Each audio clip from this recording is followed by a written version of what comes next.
ഓണസദ്യ വിഭവങ്ങളെല്ലാം കൂടിയിട്ട് ഒരു വീഡിയോയിൽ ഉൾപ്പെടുത്തിയിരിക്കുകയാണ്. അപ്പോൾ ആദ്യം നമ്മൾക്ക് എളുപ്പത്തിൽ ഉണ്ടാക്കാൻ പറ്റുന്ന ബീട്രൂട്ട് കിച്ചടി ഉണ്ടാക്കാം. കിച്ചടി അല്ലെങ്കിൽ പച്ചടി. ഇതിനായിട്ട് വേവിച്ച് വെച്ച ബീട്രൂട്ടിലോട്ട് തേങ്ങ, പച്ചമുളക്, ഇത്തിരി കടുകും കൂടെ ചേർത്ത് നന്നായിട്ട് അരച്ചെടുക്കുക. കടുക് ചേർക്കാതെ ഉണ്ടാക്കുകയാണെങ്കിൽ ഒരു പ്രശ്നമില്ല.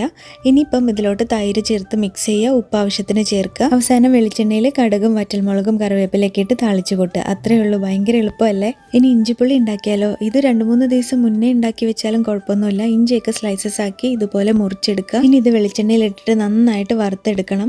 പിന്നെ അതേ എണ്ണയിലോട്ട് കുഞ്ഞുള്ളിയും കൂടെ ഇട്ടിട്ട് നന്നായിട്ട് വറുത്തെടുക്കുക. ഇത് രണ്ടും കൂടെ ചേർത്ത് മിക്സിയിൽ പൊടിച്ച് മാറ്റി വെക്കണം. പിന്നെ എണ്ണയിലോട്ട് കടുക്, പച്ചമുളക്, കറിവേപ്പില ഇട്ടിട്ടൊന്ന് വഴറ്റിയെടുക്കുക. പിന്നെ മുളക് പൊടി, മല്ലിപ്പൊടി, മഞ്ഞൾപ്പൊടി ചേർക്കുക. ലോ ഫ്ലെയിമിൽ വെക്കുക, അല്ലെങ്കിൽ തീ ഓഫും ചെയ്യാം. പിന്നെ ഇതിലോട്ട് കായപ്പൊടിയും ഉലുവാപ്പൊടിയും കൂടെ ചേർക്കുക. ഒന്ന് വഴറ്റിയതിന് ശേഷം പുളിവെള്ളം ഒഴിക്കുക. ആവശ്യത്തിന് ഉപ്പും കുറച്ച് ശർക്കരയും കൂടി ഇട്ടിട്ട് നന്നായിട്ട് തിളപ്പിച്ചെടുക്കുക. അതിനുശേഷം നമ്മുടെ പൊടിച്ചു വെച്ചിട്ടുള്ള ഇഞ്ചിയും ഉള്ളിയും കൂടിയിട്ടുള്ള കൂട്ട് ഇതിൽ ചേർത്തിട്ട് നന്നായിട്ട് ഇനി വറ്റിച്ചെടുക്കണം. നമ്മൾക്ക് എത്ര കൺസിസ്റ്റൻസി വേണോ അതിനേലും കുറച്ചൊന്ന് ലൂസ് ആകുമ്പോൾ നിർത്തുക. നല്ല ടേസ്റ്റി ഇഞ്ചിക്കറി റെഡിയാണ്. ഇനി അവിയലിൻ്റെ റെസിപ്പി നോക്കാം. ഏതൊക്കെ പച്ചക്കറികൾ നിങ്ങൾക്ക് ഇഷ്ടമുള്ളതുണ്ടോ അതെല്ലാം ഇടുക. നീളത്തിലരിഞ്ഞ് ഉപ്പും മഞ്ഞൾപ്പൊടിയും കറിവേപ്പിലയും ചേർത്തിട്ട് നന്നായിട്ടൊന്ന് മിക്സ് ചെയ്യുക. എന്നിട്ട് ഇഡ്ഡലി പാത്രത്തിലൊന്ന് ആവി വെക്കുക. ഇങ്ങനെ ഉണ്ടാക്കുമ്പോൾ ഈ പച്ചക്കറികളൊന്നും കുഴഞ്ഞു പോവില്ല. ഇനി അരപ്പിനായിട്ട് തേങ്ങ, ജീരകം, പച്ചമുളക്, കറിവേപ്പില, മഞ്ഞൾപ്പൊടി, കുഞ്ഞുള്ളി, വെളുത്തുള്ളി വേണമെങ്കിൽ ചേർക്കാം, ഇഷ്ടമല്ലെങ്കിൽ ചേർക്കണ്ട, കുഴപ്പമില്ല. ഇനി ഇതൊന്ന് ചതച്ചെടുത്ത് നമ്മുടെ പച്ചക്കറിയിൽ ചേർത്ത് നന്നായിട്ടൊന്ന് മിക്സ് ചെയ്യുക. മീഡിയം ഫ്ലെയിമിൽ വെച്ച് അതിന്റെ പച്ചമണമൊക്കെ മാറിയതിന് ശേഷം തൈര് ചേർക്കുക. പിന്നെ കുറച്ച് കറിവേപ്പില ചേർക്കുക, വെളിച്ചെണ്ണയും ചേർക്കുക, മൂടി വെക്കുക. അത്രേ ഉള്ളൂ, അവിയൽ റെഡി. ഇനി നമ്മൾക്ക് കാളൻ ഉണ്ടാക്കിയാലോ? ഇത് കുറുക്ക് കാളനാണ് ഉണ്ടാക്കുന്നത്. കായും ചേനയും എടുക്കുക. ഞാനിവിടെ ഫ്രോസൺ ചേനയാണ് എടുത്തിരിക്കുന്നത്. അതെന്റെ കളർ ഇങ്ങനെ ഇരിക്കണേ. ഇനി ഇതിലോട്ട് മഞ്ഞൾപ്പൊടി, കുരുമുളക് പൊടി ഇട്ടിട്ട് നന്നായിട്ട് വേവിച്ചെടുക്കുക. ഇതിലോട്ട് പിന്നെ തൈര് ചേർക്കണം. നല്ല കട്ടി തൈര് ചേർത്തിട്ട് സ്റ്റൗവിൽ വെച്ച് നന്നായിട്ട് ഇളക്കി വറ്റിച്ചെടുക്കണം. നമ്മൾ ആവശ്യത്തിനുള്ള ഉപ്പും നമ്മളിപ്പോൾ ചേർക്കുന്നുണ്ട്. അരപ്പിനായിട്ട് തേങ്ങ, ജീരകം, കുരുമുളക്, പച്ചമുളകൊക്കെ കൂടെ നന്നായിട്ട് ചേർത്ത് പേസ്റ്റ് പോലെ അരച്ചെടുത്ത് നമ്മുടെ ഈ ഒരു കാളൻ കൂട്ടിൽ ചേർത്ത് നന്നായിട്ട് മിക്സ് ചെയ്യുക. മീഡിയം ഫ്ലെയിമിൽ തന്നെ വെച്ചിരുന്നാൽ മതി. ഇനി ഒരു പാനിൽ എണ്ണ ഒഴിച്ച് കടുക്, വറ്റൽമുളക്, കറിവേപ്പില, ഉലുവാപ്പൊടിയും കൂടെ ചേർത്തിട്ട് ഇതിൽ വറുത്ത് കൊട്ട്. അത്രയേ ഉള്ളൂ, കാളൻ റെഡി. ഇനി നമ്മൾക്ക് ഇൻസ്റ്റൻ്റായി ഉണ്ടാക്കാൻ പറ്റുന്ന അച്ചാർ ഉണ്ടാക്കാം. ഇതിപ്പോൾ ഞാൻ ആപ്പിൾ എടുത്തിരിക്കുന്നത്. നിങ്ങൾക്ക് പച്ചമാങ്ങ എടുത്തിട്ടും ചെയ്യാം. ഇതേ മെത്തേഡ് തന്നെയാണ്. ആപ്പിളൊക്കെ ചെറുതായി മുറിച്ചതിന് ശേഷം ചെറുതായി അരിഞ്ഞ പച്ചമുളക്, മുളക് പൊടി, ഉലുവാപ്പൊടി, കായപ്പൊടി എല്ലാം കൂടെ ചേർത്തിട്ട് നന്നായിട്ടൊന്ന് മിക്സ് ചെയ്യുന്നുണ്ട്. കുറച്ച് വിനെഗറും കൂടെ ചേർക്കുന്നുണ്ട്. മാങ്ങയാകുമ്പോൾ വിനെഗർ ചേർത്തില്ലെങ്കിലും കുഴപ്പമില്ല. നന്നായി മിക്സ് ചെയ്തതിന് ശേഷം കടുക് താളിച്ച് കൊട്ടുക. അത്രയേ ഉള്ളൂ, മാങ്ങച്ചാറ് റെഡി. അല്ല, ആപ്പിൾ അച്ചാർ റെഡി. വടകപ്പുളി നാരങ്ങ കറി ഉണ്ടാക്കിയാലോ? ഇത് അച്ചാറല്ല, നാരങ്ങ കറിയാണ്. ഇഞ്ചിക്കറിയൊക്കെ പോലെ. വടകപ്പുളി നാരങ്ങനെ ചെറുതായി മുറിച്ചതിന് ശേഷം ഇതിലോട്ട് പച്ചമുളക്, ഉപ്പ്, മല്ലിപ്പൊടി, മുളക് പൊടി എല്ലാം കൂടെ നന്നായി തിരുമ്മിയെടുക്കുക. വെളിച്ചെണ്ണയിൽ കടുക്, ഉലുവ, കറിവേപ്പില, വറ്റൽമുളക് എല്ലാം കൂടെ ചേർത്ത് വഴറ്റി ഈ മസാല തടവി വെച്ചിട്ടുള്ള നാരങ്ങയും കൂടെ ചേർത്തിട്ട് ഒന്ന് വേവിച്ചെടുക്കണം. അതിനുശേഷം പുളിവെള്ളം ചേർക്കുക. നന്നായിട്ടൊന്ന് തിളപ്പിക്കുക. പിന്നെ ശർക്കര മധുരത്തിന് വേണ്ടിയിട്ട് ചേർക്കുക. ഇനി നന്നായി തിളപ്പിച്ച് കുറുക്കിയെടുക്കുകയാണ് ചെയ്യേണ്ടത്. അത്രയേ ഉള്ളൂ. ഇനി നമുക്ക് പെട്ടെന്നൊരു തോരൻ ഉണ്ടാക്കിയെടുക്കാം. ക്യാബേജും ക്യാരറ്റും ബീൻസും ആണ് എടുത്തിരിക്കുന്നത്. അരപ്പിനായിട്ട് തേങ്ങ, ജീരകം, കുഞ്ഞുള്ളി, കറിവേപ്പില, പച്ചമുളക് എല്ലാം കൂടെ ഒന്ന് ചതച്ചെടുക്കുക. എണ്ണയിലോട്ട് കടുക്, കറിവേപ്പില ഇട്ടതിന് ശേഷം ഈ തേങ്ങ കൂട്ടിയിട്ടിട്ട് നന്നായിട്ടൊന്ന് വറുത്തെടുക്കണം. മഞ്ഞൾപ്പൊടിയും ചേർത്തിട്ടുണ്ട്. അതിനുശേഷം നമ്മൾ ഈ ക്യാബേജ് മുറിച്ച് വെച്ചത് ചേർത്ത് ഉപ്പും കൂടെ ചേർത്തിട്ട് നന്നായിട്ടൊന്ന് മിക്സ് ചെയ്ത് ക്യാബേജ് വേവിച്ചെടുക്കുക. തുറന്ന് വെച്ചിട്ട് തന്നെ വേവിച്ചെടുക്കണം. അത്രയേ ഉള്ളൂ, നമ്മുടെ എളുപ്പത്തിലുള്ള ക്യാബേജ് തോരനും റെഡി ആയിട്ടുണ്ട്. ഇനി മത്തങ്ങ അരിശ്ശേരി ഉണ്ടാക്കാം. അതിനായിട്ട് നല്ല പഴുത്ത ഒരു മത്തങ്ങ എടുത്ത് തൊലിയൊക്കെ കളഞ്ഞ് ചെറിയ ക്യൂബ്സ് ആയിട്ട് മുറിച്ചെടുക്കുക. കഴിയതിന് ശേഷം വേവിക്കാൻ വെക്കുന്നുണ്ട്. പിന്നെ ഒരു പാത്രത്തിൽ വെള്ളപ്പയർ എടുത്ത് നന്നായിട്ട് വറുത്തതിന് ശേഷം കുക്കറിൽ വേവിക്കാൻ വെക്കുക. വെന്ത പയറിലോട്ട് നമ്മുടെ മത്തങ്ങ ചേർക്കുക. മഞ്ഞൾപ്പൊടിയും മുളക് പൊടിയും ചേർക്കുന്നുണ്ട്. മത്തങ്ങയൊക്കെ നന്നായി വെന്ത് വരുമ്പോൾ അരപ്പ് ചേർക്കുക. തേങ്ങ, ജീരകം, കുരുമുളക് കൂടിയിട്ടാണ് അരച്ചിരിക്കുന്നത്. മത്തങ്ങയിൽ മധുരം കുറവാണെങ്കിൽ കുറച്ച് ശർക്കരയും കൂടെ ചേർക്കാം മധുരത്തിനായിട്ട്. ഇനി ഇതിലോട്ട് തേങ്ങ വറുത്തതും കൂടെ ചേർക്കണം. വറ്റൽമുളകും കറിവേപ്പിലയും കൂടെ ചേർത്തിട്ടുണ്ട്. അത്രയേ ഉള്ളൂ, നമ്മുടെ എരിശ്ശേരി റെഡിയായി.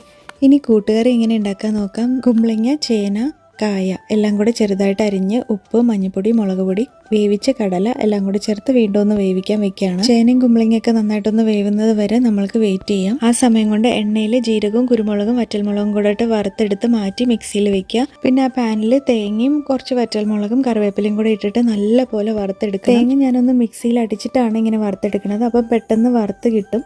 അതിൽ പകുതി തേങ്ങ എടുത്ത് മിക്സിയിലിട്ട് കുറച്ച് ശർക്കരയും കൂടെ ചേർത്ത് വെള്ളം തൊടാതെ അരച്ചെടുക്കുക. എന്നിട്ട് ഈ അരപ്പ് നമ്മുടെ കായ്കറിയിൽ ഇട്ടിട്ട് നന്നായിട്ടൊന്ന് മിക്സ് ചെയ്യുക. പിന്നെ അവസാനം മാറ്റി കുറച്ച് തേങ്ങയും കറിവേപ്പിലയും വെളിച്ചെണ്ണയും കൂടി ഇട്ടിട്ട് നന്നായിട്ടൊന്ന് മിക്സ് ചെയ്ത് 2-3 മിനിറ്റ് ലോ ഫ്ലെയിമിൽ വെക്കുക. അത്രയേ ഉള്ളൂ, നമ്മുടെ കൂട്ടുകറി റെഡി. ഇനി നമുക്ക് തീയൽ ഉണ്ടാക്കിയാലോ? ഉള്ളി തീയൽ ഉണ്ടാക്കാം, അല്ലെങ്കിൽ ഞാനിപ്പം പയർ തീയൽ ഉണ്ടാക്കണം, അത് വേണമെങ്കിൽ ഉണ്ടാക്കിയെടുക്കാം. പയറൊക്കെ കഴുകി ഇതുപോലെ മുറിച്ചെടുക്കുക. ഇനി തീയലിനുള്ള തേങ്ങ വറുത്തെടുക്കണം. വറുത്ത പകുതി ആകുമ്പോൾ മല്ലിയും കുരുമുളകും ഉലുവയും കറിവേപ്പിലയും കൂടെ ഇട്ടിട്ട് നല്ലപോലെ ബ്രൗൺ കളറാക്കി വറുത്തെടുക്കണം. ഇനി ഒരു പാനിൽ എണ്ണ ഒഴിച്ച് അതിൽ കുഞ്ഞുള്ളിയും കറിവേപ്പിലയും പച്ചമുളകും പിന്നെ നമ്മുടെ പയറും കൂടി ഇട്ടിട്ട് നന്നായിട്ട് വഴറ്റിയെടുക്കുക. ഇനി മുരിങ്ങക്കോല് വേണമെങ്കിൽ അതും ഇടാം. ഉപ്പും ചേർത്ത് നന്നായിട്ട് വേവിച്ചെടുക്കുന്നുണ്ട്. പിന്നെ നമ്മുടെ തീയലിൻ്റെ തേങ്ങയിലോട്ട് കുറച്ച് മുളക് പൊടിയും കൂടെ ചേർക്കുന്നുണ്ട്, കാശ്മീരിയാണ്. പിന്നെ വെന്ത പയറിലോട്ട് പുളിവെള്ളം ചേർത്ത് തിളപ്പിക്കുക. തേങ്ങ വെള്ളം തൊടാതെ അരച്ചെടുക്കുക. പുളിയൊക്കെ തിളച്ച് കഴിയുമ്പം തേങ്ങ ഇതിൽ ചേർത്തിട്ട് നന്നായിട്ടൊന്ന് തിളപ്പിച്ചെടുക്കണം. ഇങ്ങനെ എണ്ണ തെളിയണം. അപ്പോൾ സ്റ്റവ് ഓഫ് ചെയ്യുക. അത്രയേ ഉള്ളൂ, തീയൽ റെഡി ആയിട്ടുണ്ട്. ഇനി മധുരപ്പച്ചടി ഉണ്ടാക്കാനായിട്ട് പൈനാപ്പിളും അതുപോലെ പഴവും ചെറുതായിട്ട് അരിഞ്ഞ് വേവിക്കാൻ വെക്കണം നമ്മൾ. പിന്നെ ഗ്രേപ്സ് വേണം, അത് ലാസ്റ്റ് ഇടാൻ വേണ്ടിയിട്ട്. മഞ്ഞൾപ്പൊടിയും ഉപ്പും ചേർത്തിട്ടുണ്ട്. തേങ്ങ, ജീരകം, പച്ചമുളക്, ഒരു ഇത്തിരി കടുകും കൂടെ ചേർത്തിട്ട് ഒന്ന് അരച്ചെടുത്തിട്ടുണ്ട്. ഇനി ഇത് വെന്ത പൈനാപ്പിൾ കൊട്ടി ഒന്ന് നന്നായി മിക്സ് ചെയ്ത് തിളപ്പിച്ചെടുക്കുക. കുറച്ച് ശർക്കര ചേർക്കാം നമ്മൾക്ക്. പിന്നെ മുന്തിരിയും കൂടെ ഇതിൽ ചേർക്കേണ്ട. അവസാനം തൈര് ചേർക്കുക. സ്റ്റവ് ഓഫ് ചെയ്തതിന് ശേഷം. അത്രയേ ഉള്ളൂ. ഇനി കടുക് തളിച്ച് കൊട്ടണം. മധുരപ്പച്ചടിയും റെഡി ആയിട്ടുണ്ട്. ഇനി നമ്മൾക്ക് ഓലൻ ഉണ്ടാക്കിയാലോ? കുമ്പളങ്ങനെ ഇതുപോലെ അരിഞ്ഞെടുക്കുക. പിന്നെ പച്ചമുളക്, ഇഞ്ചി, കറിവേപ്പില, ഉപ്പ് എല്ലാം കൂടെ ചേർത്തിട്ടൊന്ന് 2 പാലിൽ വേവിച്ചെടുക്കണം. ഉപ്പ് പൊതുവെ ചേർക്കാറില്ലെന്ന് പറയണ കേട്ടിട്ടുണ്ടായിരുന്നു. അപ്പോൾ അത് നിങ്ങളുടെ ഇഷ്ടം പോലെ ചെയ്യാം. ഞാൻ എന്തായാലും ചേർത്തിട്ടുണ്ട്. പിന്നെ 1 പയർ ഇതിലോട്ട് ചേർക്കുക. വേവിച്ചിട്ടുള്ള പയറാണ്. ഇനിയിപ്പം കുമ്പളങ്ങയൊക്കെ നന്നായിട്ട് വെന്ത് കഴിയുമ്പം 2 പാലും കൂടിയിട്ട് ഒഴിക്കുക. പിന്നെ സ്റ്റവ് ഓഫ് ചെയ്തിട്ട് പച്ചവെളിച്ചെണ്ണയും കറിവേപ്പിലയും കൂടിയിട്ട് ഒഴിക്കുക. അത്രയേ ഉള്ളൂ, ഓലൻ റെഡി ആയിട്ടുണ്ട്. ഇനി എളുപ്പത്തിൽ ഉണ്ടാക്കാൻ പറ്റുന്ന കിച്ചടി ഉണ്ടാക്കാം. വെണ്ടയ്ക്ക കൊണ്ട് എണ്ണയിലോട്ട് കടുക്, വറ്റൽമുളക്, കറിവേപ്പില ചേർത്ത് വെണ്ടയ്ക്കയും കൂടെ ചേർത്ത് ഉപ്പും കുറച്ചും കൂടെ ചേർത്ത് നന്നായിട്ടൊന്ന് വഴറ്റിയെടുക്കുന്നുണ്ട്. തേങ്ങയിലോട്ട് പച്ചമുളക് ചേർത്ത് നന്നായിട്ട് അരയ്ക്കുക. തൈരിലോട്ട് ചേർത്തിട്ടൊന്ന് മിക്സ് ചെയ്യുക. തൈരിലും കുറച്ച് ഉപ്പ് ചേർക്കുന്നുണ്ട്. ഇനി നമ്മൾ വെണ്ടയ്ക്ക നല്ലോണം മൊരിഞ്ഞ് വന്നു കഴിഞ്ഞാൽ അത് ഈ ഒരു തൈര് മിക്സിയിൽ കൊട്ടുക. അത്രയേ ഉള്ളൂ, നമ്മുടെ വെണ്ടയ്ക്ക കിച്ചടി റെഡി ആയിട്ടുണ്ട്. ഇനി സാമ്പാർ ഉണ്ടാക്കാം. എളുപ്പത്തിലാണ് ഈ ഒരു സാമ്പാർ ഉണ്ടാക്കുന്നത്. ആവശ്യമുള്ള പച്ചക്കറികളൊക്കെ ചേർക്കുക. മഞ്ഞൾപ്പൊടി, ഉപ്പും വെള്ളം കൂടെ ചേർത്തിട്ട് വേവിക്കാൻ വെക്കുക. പച്ചക്കറികൾ വെന്ത് കഴിയുമ്പോൾ പരിപ്പ് വേവിച്ചതും കൂടെ ഇതിൽ ചേർത്തിട്ടൊന്ന് മിക്സ് ചെയ്യുക. പിന്നെ പുളിയും ചേർത്തിട്ടൊന്ന് തിളപ്പിച്ചെടുക്കുക. ഒരു പാനിൽ എണ്ണ ഒഴിച്ച് കടുക് ചേർത്ത് അതിൽ വറ്റൽമുളകും കുഞ്ഞുള്ളിയും കറിവേപ്പിലയും തക്കാളിയും ചേർക്കുക. ഇവിടെ വെണ്ടയ്ക്ക ഉണ്ടെങ്കിൽ അതും ഇവിടെ ചേർക്കുന്നതാണ്. പിന്നെ സാമ്പാർ പൊടി ചേർക്കുന്നുണ്ട്. മുളക് പൊടി കുറച്ച് കളറിന് വേണ്ടിയിട്ട് കാശ്മീരിയാണ് ചേർത്തിരിക്കുന്നത്. ഇനി സാമ്പാർ പൊടി ഇല്ലെങ്കിൽ അതിന് പകരമായിട്ട് മുളക് പൊടിയും മല്ലിപ്പൊടിയും കായപ്പൊടിയും ഉലുവ പൊടിയും കുറച്ച് കുരുമുളക് പൊടിയും ജീരകപ്പൊടിയും എല്ലാം കൂടിയിട്ടും ചേർക്കാം. ഇനി അവസാനം കുറച്ച് കായപ്പൊടിയും ജീരകപ്പൊടിയും ഉലുവപ്പൊടിയും കൂടിയിട്ടൊന്ന് എക്സ്ട്രാ ചേർക്കേണ്ടത് നല്ലൊരു ഫ്ലേവർ കിട്ടാൻ വേണ്ടി. ഗ്രേവിയിൽ കുറച്ച് വെള്ളം കൂടെ ഒഴിച്ച് തിളപ്പിച്ചിട്ട് ഈ സാമ്പാറിൽ കൊട്ട് നന്നായിട്ട് മിക്സ് ചെയ്യുക. പിന്നെ മല്ലിയില വേണമെങ്കിൽ ചേർക്കാം. അത്രയേ ഉള്ളൂ, നമ്മുടെ ഈസി സാമ്പാർ റെഡിയാണ്. നല്ല ടേസ്റ്റുമാണ്. ട്രൈ ചെയ്യണം കേട്ടോ എല്ലാവരും.